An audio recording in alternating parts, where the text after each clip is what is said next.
Hello. Well, Hi. I was on YouTube the other day and I was watching one of my favorite directors, Werner Herzog. Um, makes these fantastic documentaries, but I was particularly looking up God's Angry Man, which is about Dr. Gene Scott, who used to be my pastor, and Werner Herzog made a short documentary about him.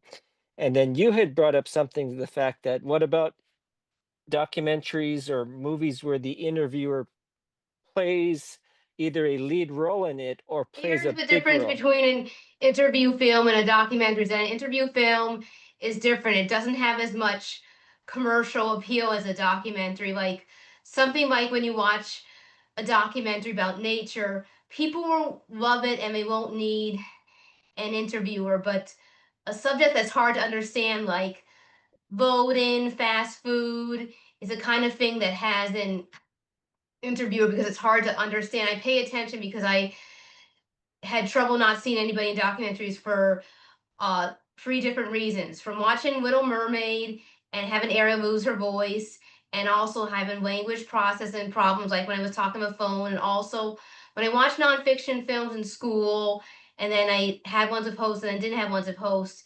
It was like a change for me, and I something of change. And do you know the time when people start to more like documentaries? Well, I mean, documentaries sort of came in around the '60s, right? I mean, like that's when like stuff like Titicut, do you know like Titicut Follies by I've heard of Fred? that. That's a fantastic doc, and it's not really a documentary. He's observing them, so I don't. So documentary is all wide encompassing. He's like observing them. He never speaks, and he's just like observing this I whole mental almost world. similar to your reality films. For nonfiction films, I have all different categories. Okay, so give me an example of what you're talking about, because what you're talking about can either be Werner Herzog in Grizzly Man, or it could be Orson Welles in F for Fake, if you ever saw Yeah, that. interview film. I've seen F is for Fake, but the problem is that I can't tell. And by the way, the time when people most get into documentaries is when school is over, Oh, well, but why is that though? because school is where you watch the worst non-controversial documentaries. Well, I disagree that today. Look what they teach you, what they teach in school. It's very progressive, let's say. It's not the documentaries. I mean, I don't know what documentaries I was taught in school, and I told you about that movie, The All American High. I saw it. I liked the host, Yeah, the that was Finnish made. host, That was made at my high school a few years before I was there. and she was cool and she had a lot of charisma. Right, but does that count in terms of what your question, your subject is? Because she is. It's from her point of view, but she's It's not the just hosted director. nonfiction, is what I call it. But interview film would be Michael Moore or Morgan Spurlock. Okay, now, but how is that different than? Okay, so you're saying interviewing people off the street? Then is that what you're saying? Because how is that different than Werner Herzog when he's in all of he's He's like if you see. interviewing them. Okay, okay, okay. Well, I mean, he's interviewing in Grizzly Man, and then what's the other one? Even Dwarf, the Dwarf movie. Didn't he interview people in that one? I forget. Also, um, and then little, yeah, no, remember also the Little Dieter Needs to Fly, that Werner Herzog about about the pilot during was it World War II or was it Vietnam? No, no, it was Vietnam. It was the character that Christian Bale was based on for Rescue Dawn. Did you know that he did a documentary called Little Dieter Needs to Fly, and he interviews Dieter, and and Werner Herzog's in the movie. And uh I can't tell if it's for fake. I couldn't tell if it was a mockumentary or a documentary. See, that's what I mean, because you're talking like it's from the documentary's point of view, the person making it. So maybe he's a liar. Like, you know what I mean? Like isn't Morgan Spurlock kind of a liar in Super Size Me? He's trying to make it to fit his agenda. Well, it didn't seem anything like a mockumentary. It just seemed it was pretty funny. But you know what I mean? Like F for Fake started as a documentary about pirated jewelry, and it ended up being about this other guy, and that's how these documentaries turn up. They turn on you, like Sherman's March, Ross McElwee. It became basically by him exploring the Civil War, he's able to learn more about his life. And so there's very few in that category. Like I was trying to think of a list, and you can start rattling off some names, but I was trying to think of other ideas. of what But you're my talking. Barbie one, and I did ones in school, and I don't even remember school pros, and I don't even remember them. I was giving you some trailers of them, and I'll tell you what happened today. 16 years ago, I Oh, saw okay. Last Party and decided, which had Robert Downey Jr. hosting, being a charming interviewer, and I decided I want to vote. If this charming guy is telling me that voting is cool, I gotta vote. And he's talking to a lot of young people. But you're talking about a documentary that's sort of young people accessible, that it it it it it educates them in a way that they find entertaining. Is that what you're saying? Yeah, So that could be like maybe some of well, he never made a feature like that, but like some of Cameron Crowe's early discussions with groups where he's inserting himself as the yeah, interviewer, interviewing people like that, right? yeah.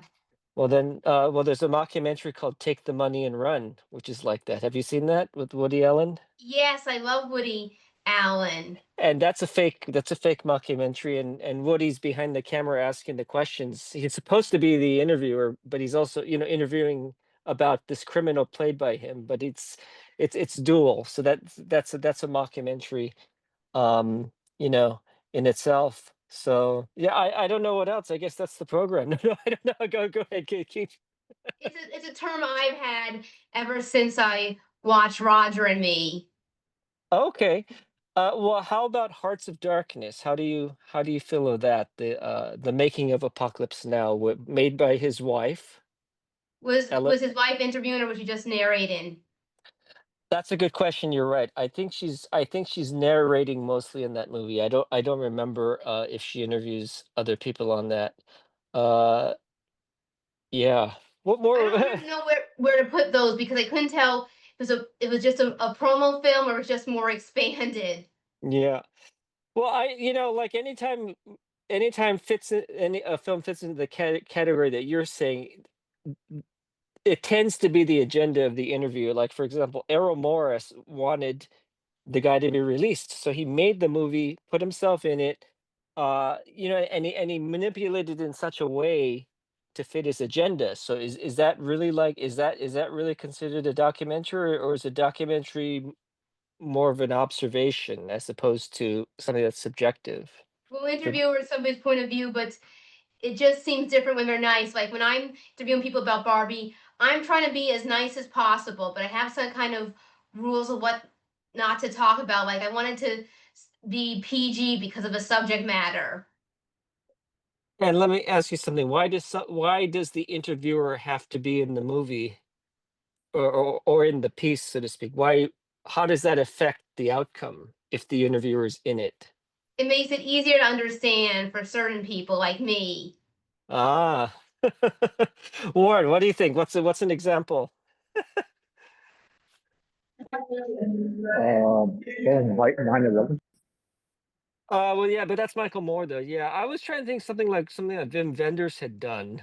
Um, uh, you know, um, or what's another one? I think Agnes Varda, but see, those aren't really documentaries, but she's interviewing different artists, and So it's probably interview films.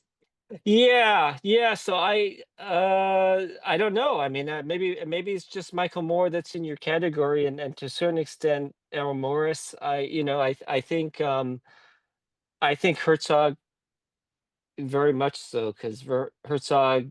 That's what makes him such a great documentarian, is that he puts himself into every foreign, landscape.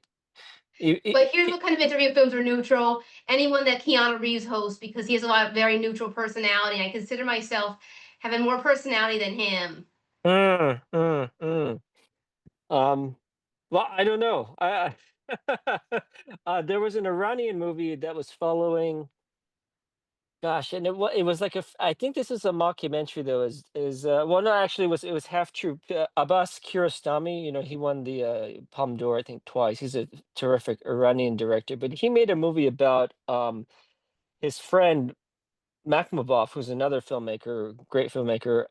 He's going to. I guess he's getting arrested and imprisoned for speaking out in his work. So Kiarostami's following him through trial and all of that. So Kiarostami's asking the questions through the trial. So I guess I guess that kinda counts, but the question is whether that's entertaining to you as an educational source. I don't, I Well, uh, I expect more from documentaries, no host documentaries, when they're foreign, because my top three non-hosted documentaries are all foreign. It's a Beatles one, a British one, Animals Are Beautiful People, a French one, a John Cassavetes.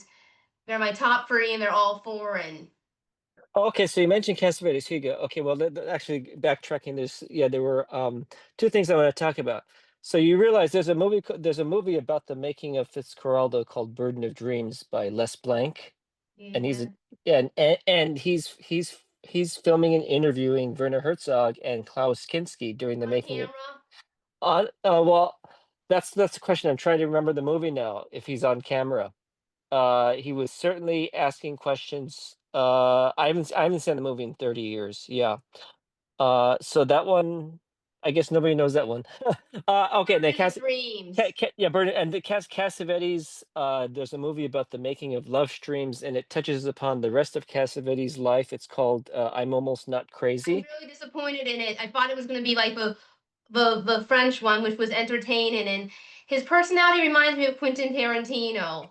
But you have to understand the context of when that movie was made. First of all, it was produced by Canon Films. This documentary, the director was a writer for the LA Weekly called his name is Michael Ventura. He's passed away now. And he's in that documentary though. He's asking Cassavetes the questions. He's talking to everybody. He's talking to Bull Harwood. So that technically should qualify for your category, Okay, right? did you say Cameron Crowe Cameron Crowe, did I earlier say? or Did I no? say? No, no, I didn't say. No, well, I mentioned him earlier. Yes, yes, but Okay, never mind. But uh, by way, John Cassavetes, what I like about him is that he charmed people to see the movies, and his kind of films were kind of films that people wouldn't see, and he put his charm and got people to see them. well, yeah, but he got people to see them 30 years after he died. Did people not see them when they were originally released? No, when Killing of a Chinese Bookie came out, they went to the premiere at the opening night, and like 2 people, like 20 people walked out, and there were only 20 people there. So so that's why he says forget it, and he shelved the movie for how many years, recut it, and so forth. Um, opening night was a flop. That's why they said it's a lost movie, and he was like, my movie's never lost. No, American companies didn't respect him, but but he says go to France. This is the biggest art movie ever, opening He's night. so entertaining. Uh it's interesting how the same uh company that made those films that went to the Shock Dance Film Festival made Cassavetes' film. Did you say Shock Dance? What did you say? Flock. Like because their films are so slocky. Oh yeah, yeah, yeah. It's a festival, it's not a real festival, it's one I made up. Yeah, but Cassavetes stuff didn't really take off till like the 2000s. Although this is, I don't know if you know this, that the reason why they took off is because Disney put them on video VHS in the 90s. Did you know that? Like in the late 80s, early 90s, they put all of his movies except for like. Disney, not their Miramax division. No, this was through Castle Hill. Castle Hill had done a deal with Disney because I talked to Seymour Wishman, who ran first run features, and he sold them Cassavetes and movie Strangers in Good Company. I don't know if you know that movie, but I think it's an Australian movie, and he sold them these Cassavetes films. So my first entry to watching Cassavetes was through a Disney videotape. Well, did Disney release them those all those films before they bought Miramax? Oh yeah, yeah. It was right around. I think Miramax came in like maybe 4 years later for Disney. Yeah, yeah. So and these didn't do well on videotape. Nobody knew what they were, and then they showed them at the Sundance Festival, around the year that he was going to pass. He passed away, I think, that year, and they showed all his movies. And then like jump 10 years later, and then you have all these new filmmakers, Soderbergh, all these guys saying, "I love these. I love Cassavetes." And he got his full due in the 2000s, I feel, like, around She's the Lovely around that time, like Yeah. 98, Uh, 99. so in Last Party, it's not really. bias, but in it, Robert Downey Jr. is going to Republican and Democratic conventions, talking to people about voting and why voting is important. Okay. Okay, that's good. What And about what the Oh, go ahead, what go about ahead, what? go ahead. No, you No, say it. What is it? no, there was another documentary. I would no, no, but if I didn't want to finish the subject of the last party if you weren't done talking about it. You can Um, say what is it? I was talking about. I don't know the name of it. It's about this male buff model, and he's a calendar boy, and it's following his career. It's called something like the next candidate or something, or the next calendar guy. Do you know what I'm talking about? It's like from the year 1997, No, I and don't know what it is. yeah, or the perfect candidate. I think it's called the perfect Yeah. candidate, and he's this big male. He's this like this model beefcake guy, and he's modeling around. So that's another one that could be in that sort of entertainment. Does he interview people about his modeling? I believe so. I believe He's gonna so. be the perfect host. Yeah, he should. What's his name? Dirk Diggler. Dirk, not Dirk, no, no. Dirk Diggler is Boogie Nights. I forgot the guy's name. Yeah, and then don't forget, there was that Heidi Fleiss documentary, wasn't there, where the director interviewed her also, And I don't or want to see her. I don't like her. And what? so uh it was funny when like Robert Downey Jr. last party was charming the stockbrokers. Most people who were being talked to him were charmed by Mm. him. No, you're saying that the interviewer has to ask questions on camera, right? Because Yes, every documentary they're asking somebody I something, know like. that.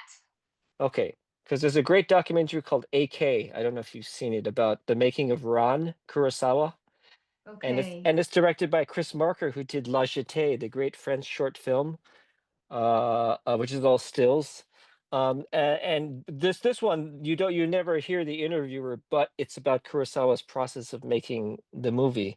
Um, and then don't forget that other one about Picasso where he's painting. Did you know I'm talking about that movie where the No, mystery? they're very obscure ones.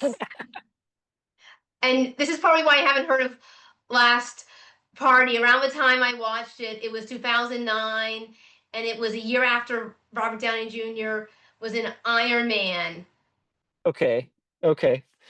Yeah, I don't know. I'm not a bit honestly, I'm not a big documentary person. I watch them if if a subject interests me, but I mean there's even like if you go back like there's another one called Silver Lake View. Have you seen that?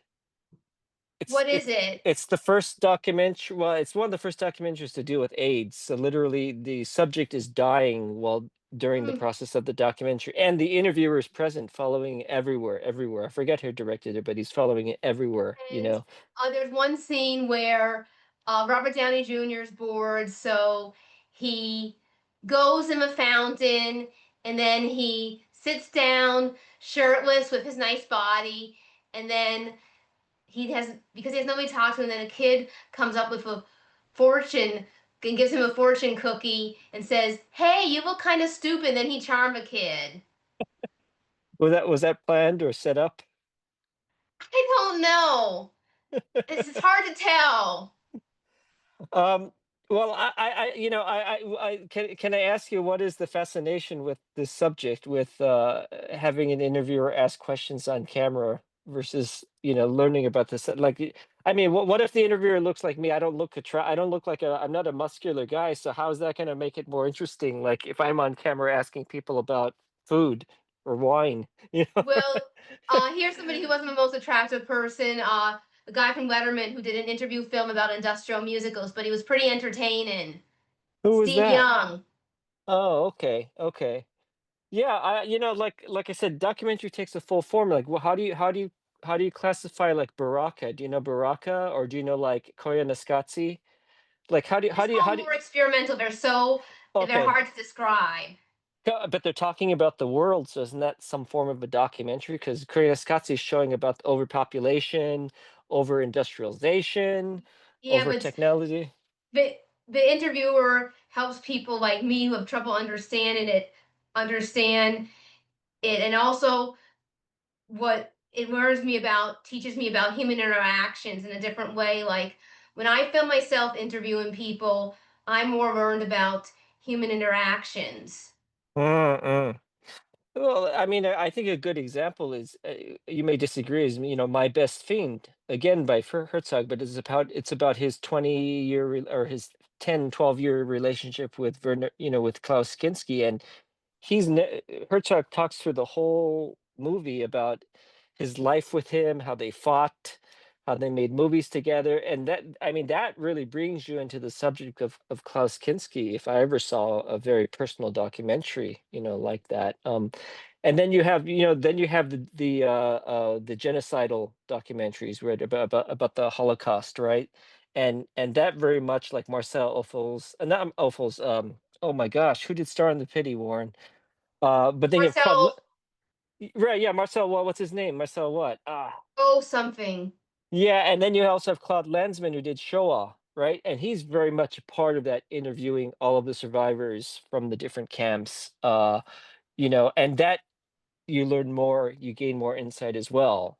Uh, but like stuff like Last Party, that's pretty. I mean, that's pretty rare. I mean, there's a Bruce Lee documentary where the interviewer is on screen, but they use three interviewers. There's like a That still lady. counts because when I was watching one about stunt women, they had three different interviewers, and it was interesting to see their different perspectives.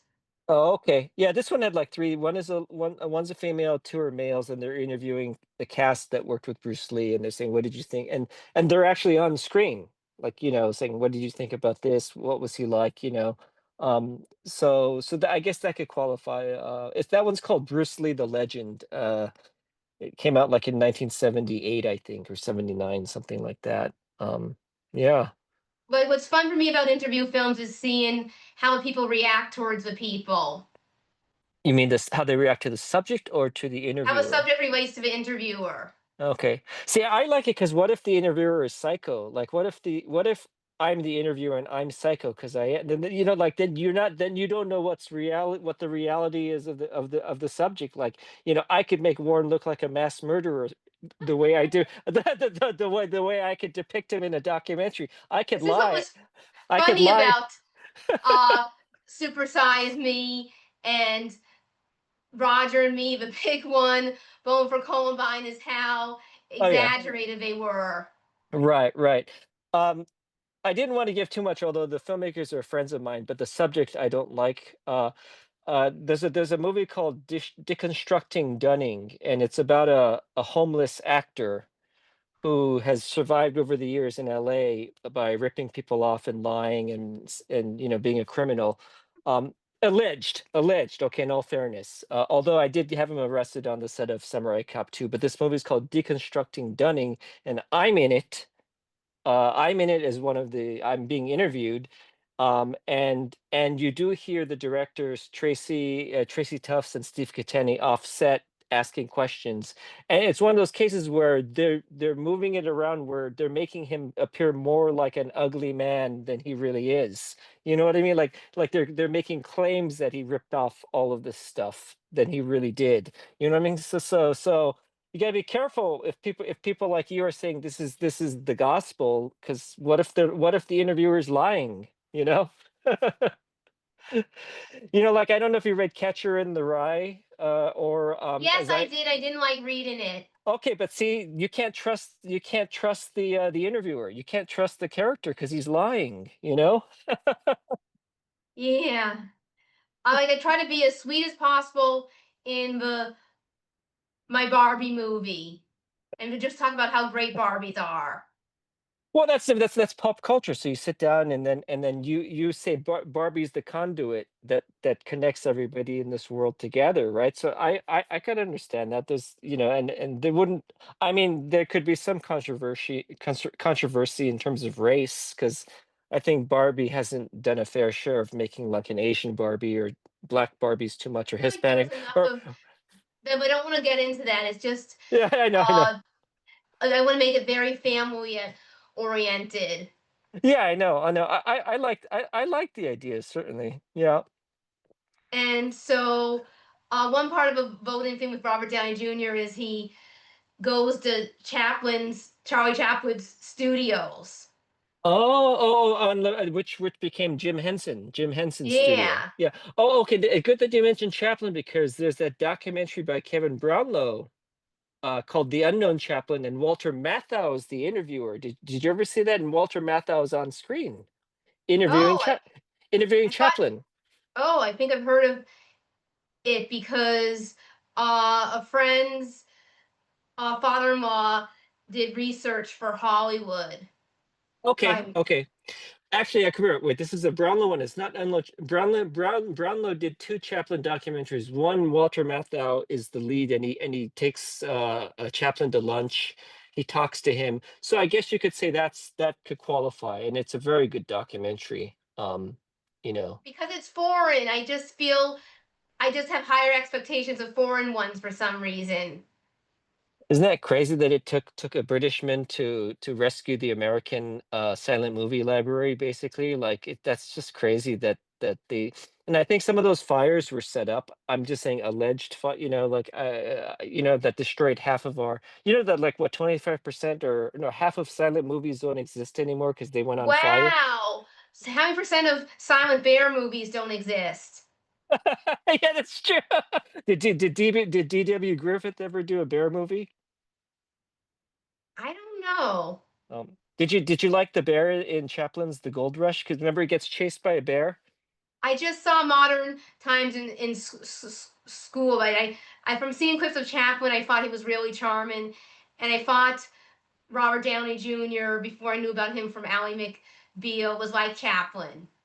Well, Robert Downey Jr.'s father made didn't he make a documentary, Putney Swope, about the racial conflict? His father made he I think his father was a documentarian. Did you know that? No, he just did a documentary about a park. He just Robert Downey Sr. did experimental films. Right, but I think one of them was a documentary, and then I swear Putney Swope. I'm sure, like I don't know everything, but I'm pretty sure I thought it was Putney Swope. So yeah, I mean it's I just don't like it when they skew it, like like an inconvenient truth. It's a little bit skewed at that time, the way he's presenting his case, and I like things to be a little bit even, but It's like a there's boring concert film to me.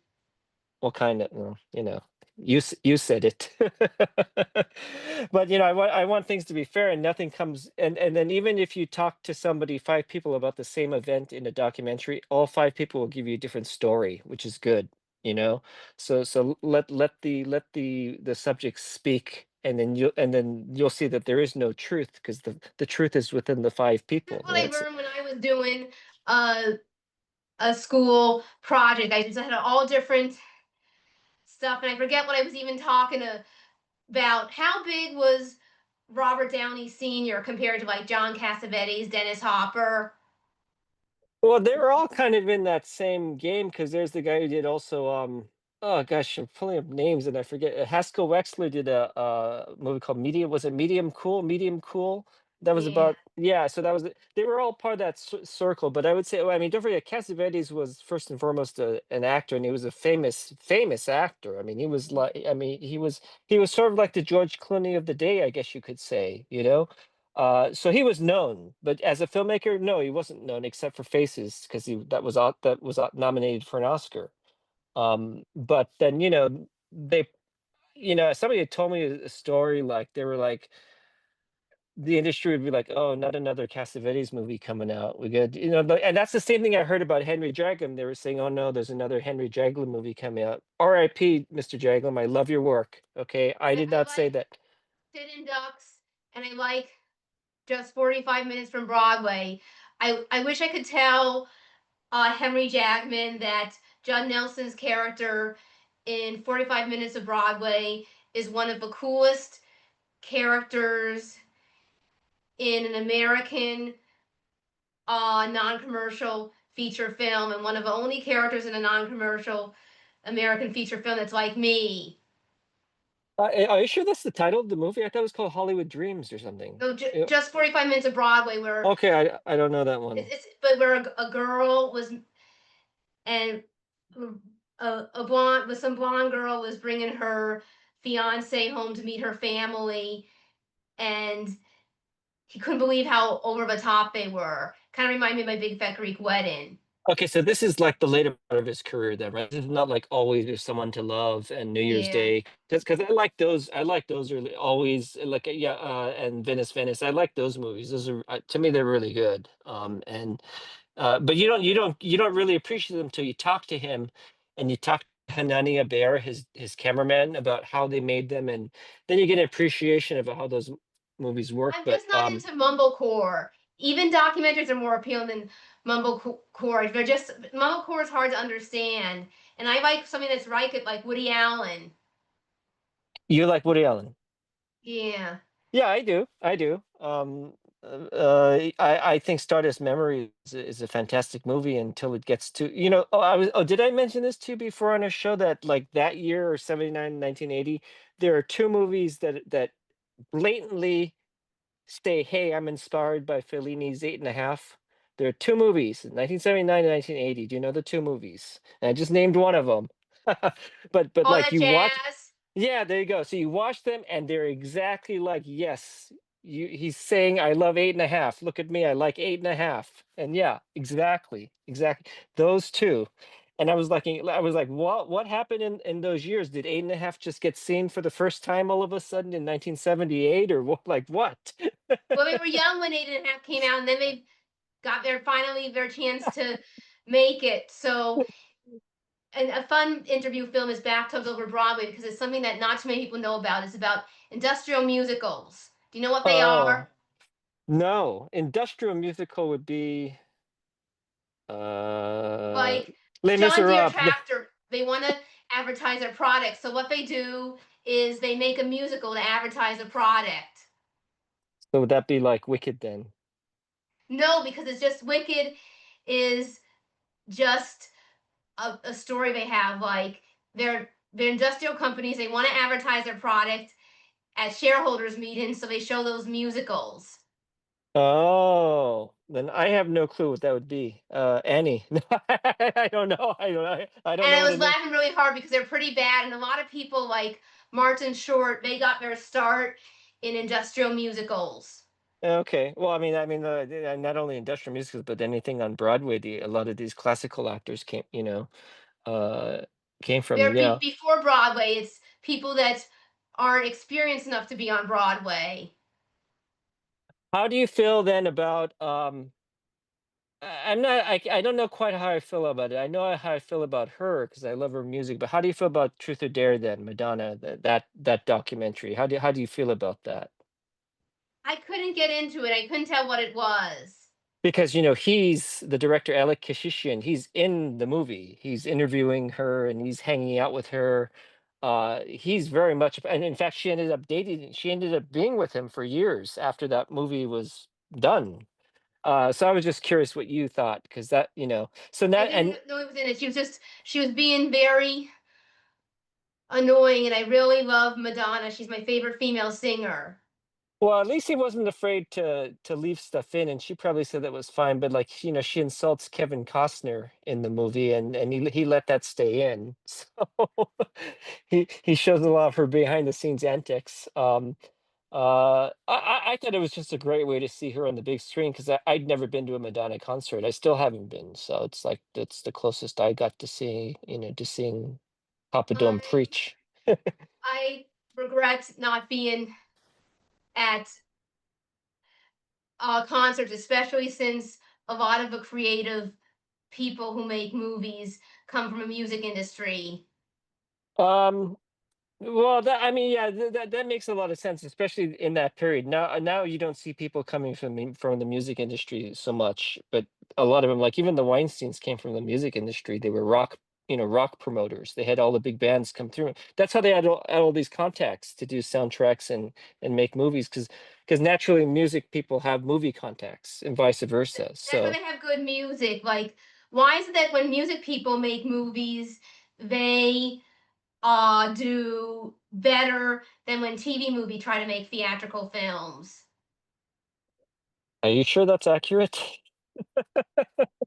I just hear stories that sometimes people don't want to work for the studio because they're associated with TV. I just hear some of that stuff.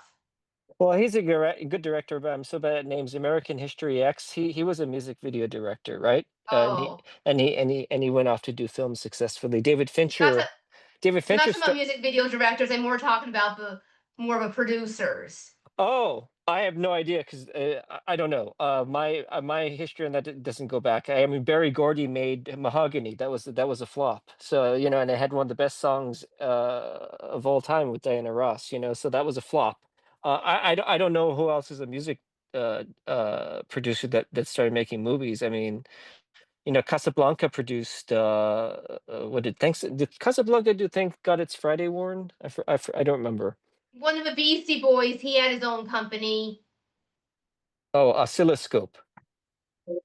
I'm not sure if Casablanca what Casablanca Records was involved with Thank God It's Friday, but what about uh, Ken Burns? I'm not sure if Ken Burns was involved with movie documentaries, but he's of course famous, you know, with his documentary series. Well, yeah, but no, he narrates his own documentaries. So yeah, I mean, his personality's in it. Yeah, I mean, I guess there's different categories. Documentaries where someone narrates it, someone's in it, and then someone doesn't talk at all, like Titty Follies. He doesn't talk at all.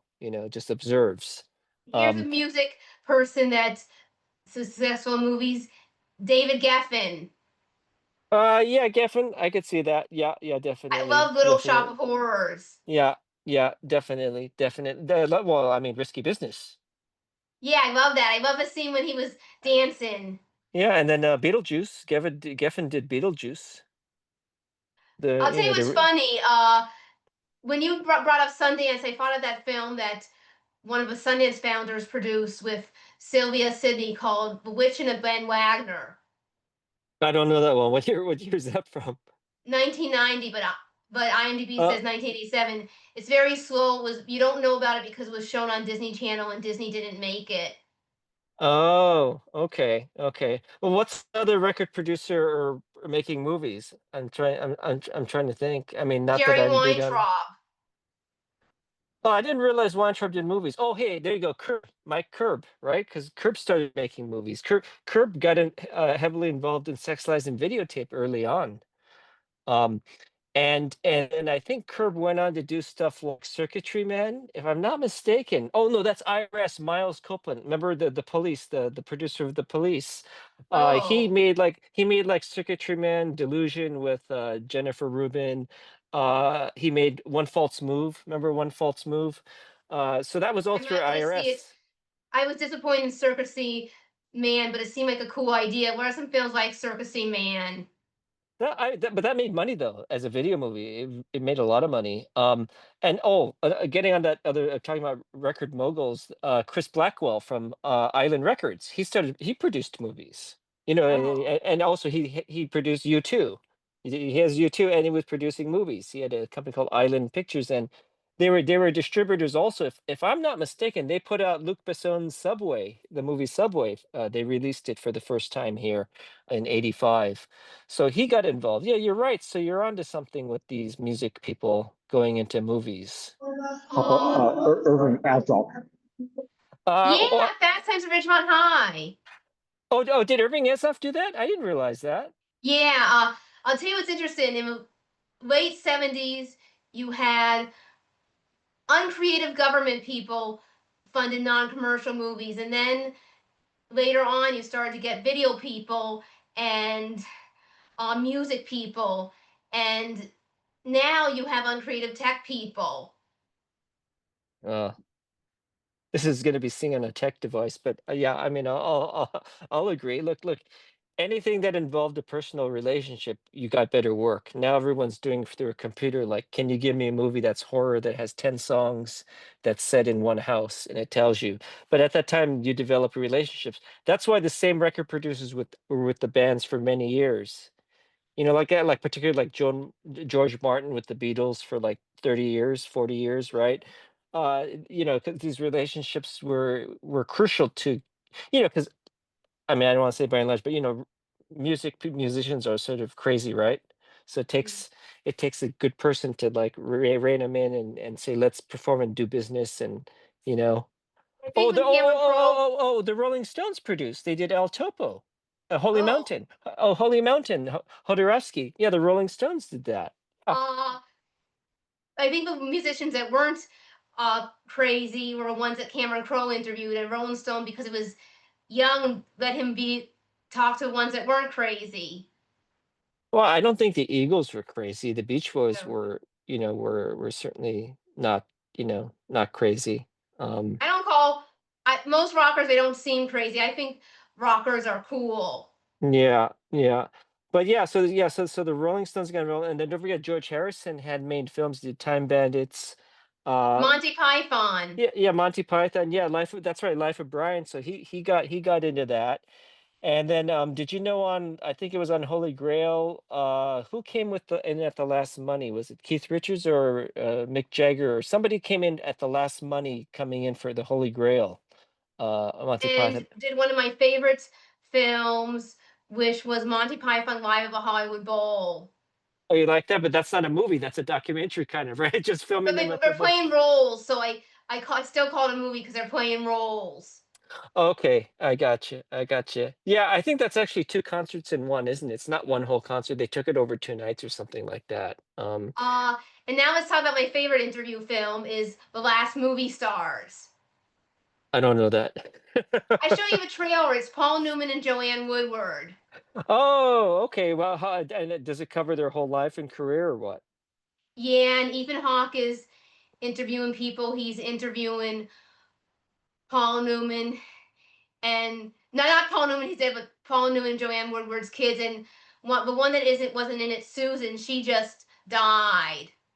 Did you know? I think we talked about, yeah, the "Killing Me Softly" with his song. That's from The Drowning Pool, which is one of my favorite movies, and it's instrumental and it's played twice. You know the song "Killing Me Softly" by Roberta Flack?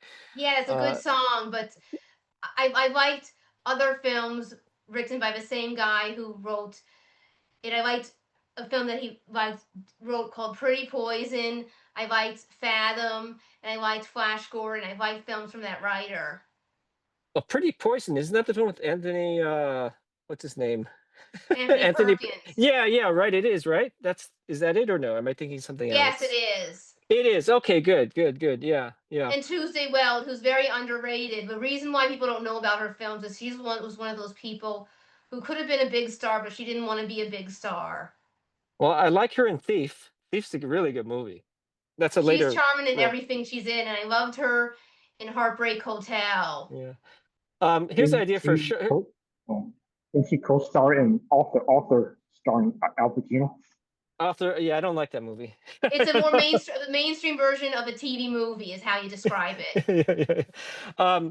No, no, something would be like famous songs in a movie where that's not the recording that made it famous. So "Killing Me Softly" from Drowning Pool, "You Light Up My Life," that is not the famous version by Debbie Boone that's in the movie, right? So that qualifies.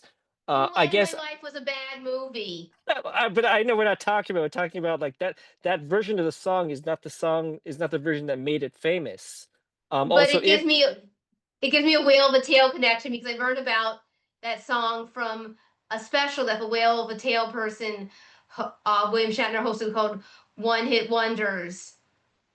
what Greatest will One of Hit it? Wonders. What will of a tale? What are you talking? Looking for a friend? What are you talking No, about? William Shatner, who was in Whale of a Tale, hosted a special about the greatest one hit wonders, and one of them was You Light of My Life.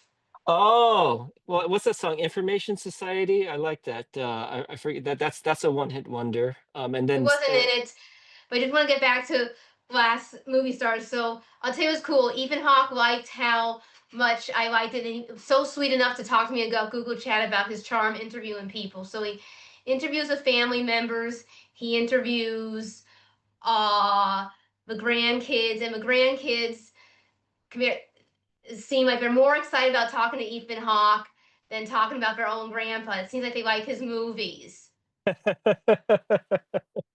what's your favorite Ethan Hawke movie? Hamlet. I'm not really into his movies, but one I most liked he was minor in called Wake in Life. And Oh yeah, but he yeah, was yeah. perfect for that to host an interview film because he's good at talking, and not everybody is as good at talking as Ethan Hawke. Like when you see his first interview when he was promoting Explorers, he seemed pretty interesting for a young kid.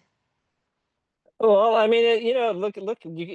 Like I said, there's different degrees of being an interviewer, and whether you're an interviewer slash filmmaker, or you're just a filmmaker and you have an interviewer. There's a variety of combinations. If you're a psycho filmmaker and you're interviewing your subject, and we talked He's about the whole. sweetie. He seemed like a sweet guy, and I'll tell you it was clever. Like they have clips describing parts of their life. Like if when they talked about, like for example, Paul Newman and Joanne getting married, they showed a clip of their film where they were in love. Like when Paul Newman was gone and Joanne was alive, they showed a clip of Mr. and Mrs. Bridge where Joanne's character had trouble with her husband being gone. So that was one part that was clever about it.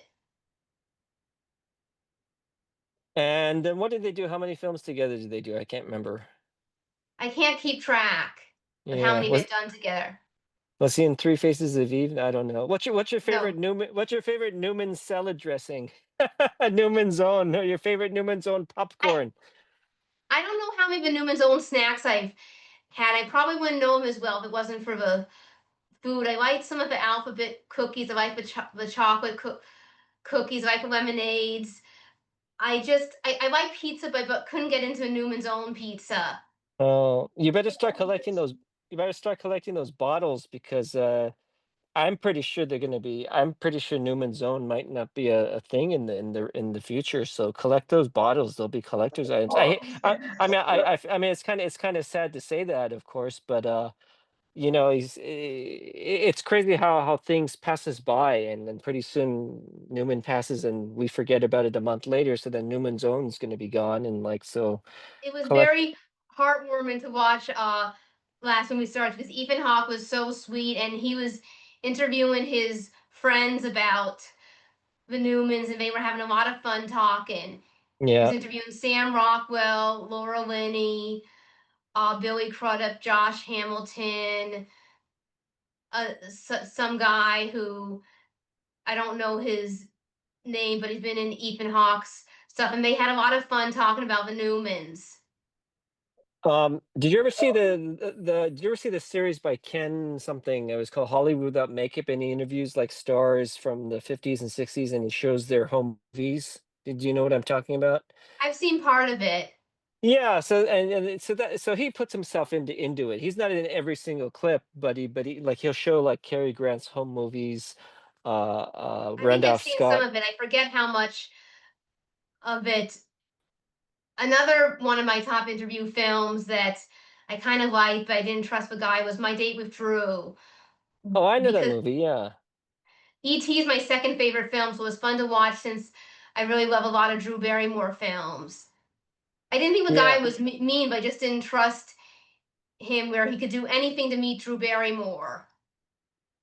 Yeah, so I mean, but you're talking about kind of these experiments, made for mainstream use. Where I was talking about something that's really educational, but trying to put it through a portal that's that it appears less educational. The way you're ingesting the data. That's sort of what I was talking about. Like to learn about environmental global warming, to watch Al Gore speak, and he was sort of trying to be this celebrity, have this presence, so you could actually listen to him for 5 minutes. I mean, for 90 minutes, and watch him for 90 minutes. Although maybe I disagree with some of what they were saying, but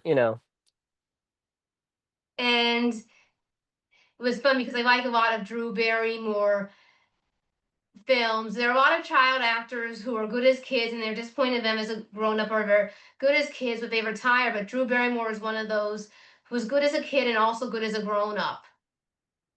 what's before irreconcilable differences? What's before that one? Uh, that's around the same time as Cat's Eye, isn't it? No, Cat's Eye came later, right? Yeah, E.T. she was really. Wait, but what ET comes after Cat? No, no, no. That's no, yeah, yeah. Cat's Eye is after ET. Clearly, yes, yes. She made the film good, and when I watched it, I was old enough to appreciate horror films. She made a film. Okay.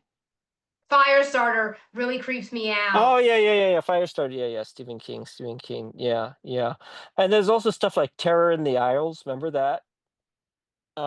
Where they it's basically showing clips from Hollywood horror movies, but Donald Pleasance is the narrator, and Donald's in the movie theater supposedly watching Halloween, and he's talking to you about the movies, and then I think Jamie Lee Curtis is in the theater with him, and they're talking about horror I know that movies. Yeah, Steve Buscemi did one early in his career, but the films were too scary for me. I more call that a companion film.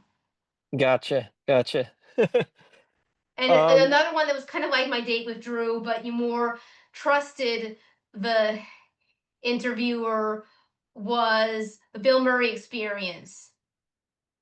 oh yeah, yeah, yeah. Did I see that one? I don't think I saw that one. Yeah, yeah. I don't. Yeah. Um, Yeah, I mean, like I said, it's all relative what you consider a documentary, what I consider a documentary, So what's it's the an purpose? interview film and documentary consider kind of different because of my language processing problems. But then like okay, but then so like an interview movie is Spinal Tap, right? But that's a mockumentary also, but No, it's it that's just an I don't call it interview. interview film because it's all fake. It's all a script. It's all people playing roles. Okay. And in the uh Bill Murray Experience, she's the Sadie Katz person who hosts it.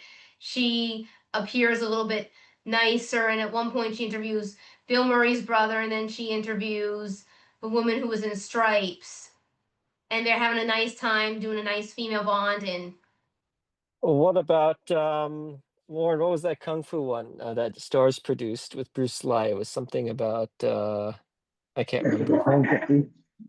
What's that? Enter the clones of Bruce. I, I can't hear you. Yeah, yeah, yeah. Sorry, sorry, sorry. Enter the clones of Bruce. No, no, no, no, no, no, no. There was it was something else. Something else. Yeah, yeah. Oh, you're talking about the new documentary about the Bruce Lee clones, right? No, I don't. Yeah, yeah. what was Yeah. it? What about like there's stuff like American Movie? Do you know what that is? Yes, I was. It was about the subject. I was really disappointed in it, but I liked it when a show called Greg the Bunny spoofed American Movie. Okay. And then I don't know if we should go in that territory. Is that movie called what's it called? Horse? It was at Sundance. What is it? Oh, well, we can't really talk about it, but okay, so you don't know it, but I mean, that one, I believe the interviewer is a part of that as well. The subject is dead by the time the movie was made. The subject had been dead for the longest time, so yeah, yeah. So one that had all different interviews was one about stunt women. It had Amy Johnson, Amala Dorsey, Michelle Rodriguez. They interviewed all different stunt women, and uh, the one they most focused on, who did most of the interviewing, was Amy Johnson. There's one that appeared earlier than that, and it had like Cynthia Rothrock, Karen Shepherd. And it had some Hong Kong people, actresses as well, stunt women. I don't know if you know that one, but there was that one actually came in like in the 90s, right around when Cynthia was kind of really, really booming. Top, Like, Top Fighter 2. what? Top Fighter 2. That's not a documentary though, is it? Or interview Yeah, film. it's a documentary and went straight to video. Okay, yeah, no, I was thinking of something else yeah, I don't know. I don't know. Amy Johnson is very uh, underrated. And tell you what she was doing is uh, she was holding the hand of this Jeannie Epper stunt woman, and she was saying very warm stuff. Ah, okay. Well, then I guess I don't know. I guess the next extension of the show will be what's an interview movie, and what's the perfect popcorn to eat while watching this interview movie. What's the right popcorn and drinking candy? Because Because I just want to tell you that when I directed an interview movie in school, it was a learning experience. I learned how to interact with actors when I directed them, and I learned how to interact with actors when I acted in a film.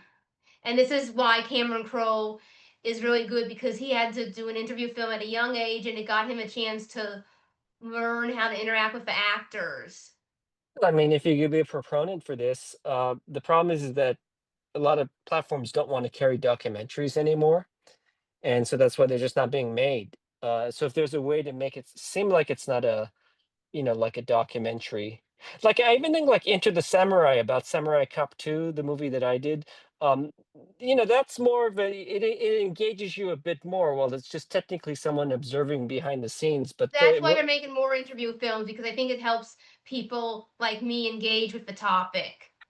I get it, but it's really up to how good the subject, how good the interviewer is. Yeah, and they're Um, doing a little bit better and that. But when it's a young one, like Amy Johnson or Robert Downey Jr., they can bring a lot of energy to it. yeah.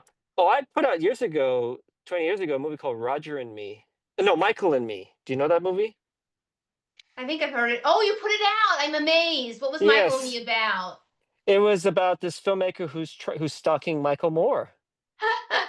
His name was Willard Morgan. He lives in New York, and he was stalking Michael Moore, and I forget the premise. He wanted Michael Moore to see his movie or something like that, and I think he's like, "Oh, I'll jump off the Hollywood sign if you don't watch my movie," and he does sort of, but it's faked. It's interesting, yeah. Michael and Me. You should take a look at it. I don't think it's out and released anywhere. That's another one I should ask him if he wants to bring it out to a new audience. And he stalks everybody. He gets kicked out. Michael Moore kicks him out of every event. And he says because he's at Barnes and Noble. He's like, I have a stalker. My stalker's here, so we got to be careful. Like Michael Moore says that. So It's really hard for me not to give anything away about the Bill Murray experience and my date with Drew. why? Should I tell people the outcome? I mean, yeah. I mean, well, I don't know the statistics. People watching this show versus watching, and then watching that. So you might as well. I mean, they're just gonna jump to the end anyway. Anybody who watches movies these days, they watch 5 minutes and they watch the beginning, middle, and end. So go ahead, At the tell us the end end. of my date with Drew, and I'm gonna whisper it so people don't hear. Okay, spoiler Uh, alert. Spoiler. it's true. Well, see, I couldn't even. That was such a spoiler. I couldn't even hear it. But did you hear it? Okay, I kind of heard it. I kind of heard. Yeah, yeah. And I'll tell you from Bill Murray experience, he doesn't mean it, but he does. She was just talking in Swahili for those of you that don't know, and then uh, we don't. YouTube doesn't have subtitles for Swahili, so it'll never get translated. So and no. by the way, there's one interview movie that I think your Chris Spinelli friend would like called The Comedy Store, where Mike Binder, who later on made some movies, started off as a comedian at the Comedy Store, and then he hosted an interview film about it where a lot of people got their start, and he was interviewing a lot of the comedians that were at the Comedy Store. Okay. Well, you should put a list together of the mainstream stuff. I just know the esoteric stuff. I know like the Khmer Rouge killing machine about, by Riti Pan about the genocide going on in Cambodia that happened. I can tell you about that. I can, but I can't tell you about the last party and any of that. But the Comedy I Store, at one point, the comedians were hanging out on the rooftop of a Comedy Store and maybe go to rooftop restaurant. And also at one point, a comedian was finally getting his chance, and Mike Binder was congratulating him. Maybe it was staged. It's hard to tell. okay. Um, I think I mentioned that the Michael Apted, the 16 up, 24 up. What is it up now? 80 up? It's called, the series. Like, does that counts? Yeah, Because it's weird to yeah. follow somebody for all those years. So what do they have? Like 80 up now or 90 up? So, how many minutes do we have left? No, maybe a handful, five, six, seven. Yeah, if you want to wrap up. Yeah, I mean, yeah, whatever. I mean, so we keep going. But yeah, I mean, like, yeah, he followed everybody from 1960. What was the first one? 1960, 1963. I don't know, but we're Well, so going. how many minutes have we done so far? We did about 3 hours and 10 minutes. No, just kidding. No, no, we done a little bit over an hour. So yeah. That's good. Why do you have like a 30-minute speech you're gonna say, or you're gonna say adieu, uh, goodbye, or what? I'll do my 30-minute my short minute Cassavetes speech. If you want to know some good interview films and ones to watch, email me at joeystar1@gmail.com. Follow me on Instagram or Facebook. And it was nice doing this. Bye. Bye.